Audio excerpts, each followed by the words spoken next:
Hello everyone, in today's video, I'm going to show you how to create Google Forms. So click the 9 dots next to your profile, scroll down and select Forms. In Google Forms, you have many custom templates, but sometimes it's easier to just choose a blank form. In the form, you can start by putting your title and description. So I'm just going to name mine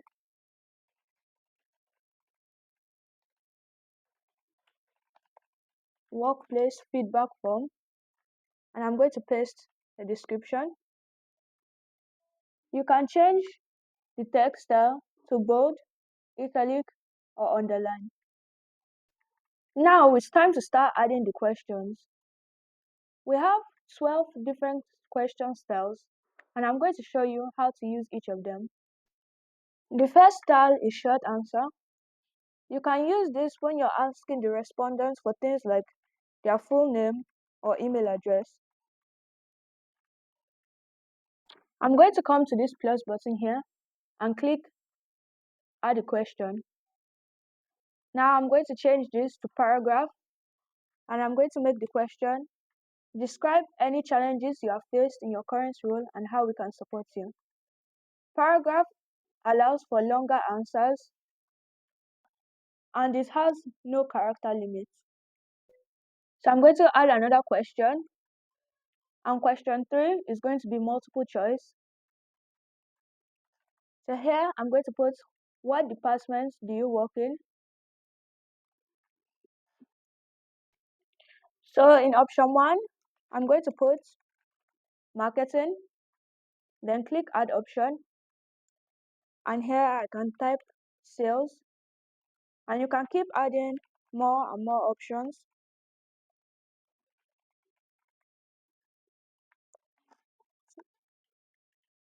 And click add order for custom responses. The fourth option we have here is the checkbox. This allows you to paste a question and you can put select all that apply.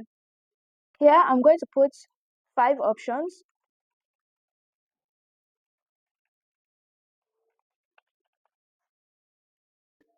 And I can also click add order for custom responses. The fifth option we have here is drop down. This is similar to the multiple choice, only when you preview it, it will show up as a drop down menu. The sixth option we have here is file upload. This lets the responder upload things like PDFs, documents, and images. You can choose the maximum file size. I'm going to set mine to 100 MB and the maximum number of files. You can also choose to allow only specific file types. The seventh option is the linear scale. This lets the respondent rate things from a specific scale. So you can put from a scale of 1 to 5, or 1 to 7, or 1 to 10. And optionally, you can label them. The eighth option we have here is rating. This one is similar to the linear scale. So I'm going to put a question here. Rate your office space and environment. You can change the number of stars the responder can give. The minimum is 3 and the maximum is 10. I'm just going to set mine to 7. You can also change the star to a heart or a thumbs up. The next option we have here is the multiple choice grid. This is similar to the other multiple choice option. Only here you can add multiple rows with different questions.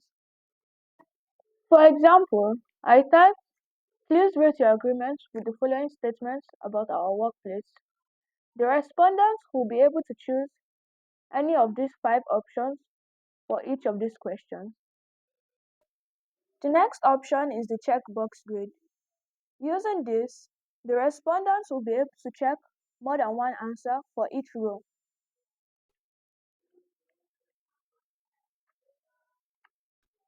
The 11th option is dates. This lets you collect date-specific responses with a calendar picker.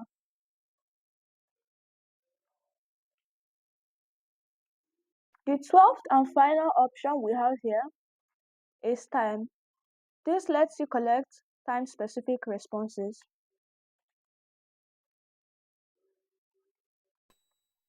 After creating all the questions in your form, you can customize it. Click the palette icon, and here you can change the text style. You can also choose an image for the header.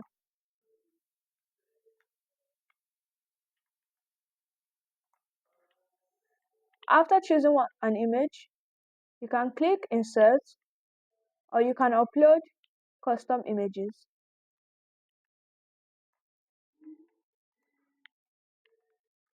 You can also change the color theme,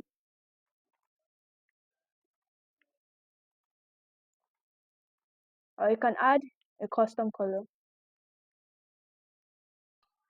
After making any extra changes to the form, you can click the eye icon to preview it. And it's going to show you what it would look like when somebody else is filling out this form.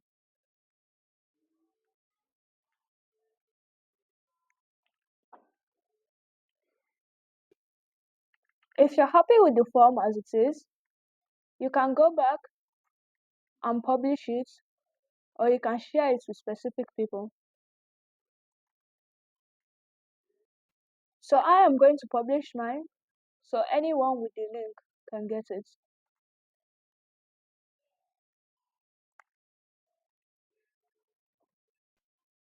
So I'm going to come here to copy the link, and you can shorten the URL. After copying, you can post this link on any platform of your choice. I'm going to paste the link in a new tab, and I can start filling the form out.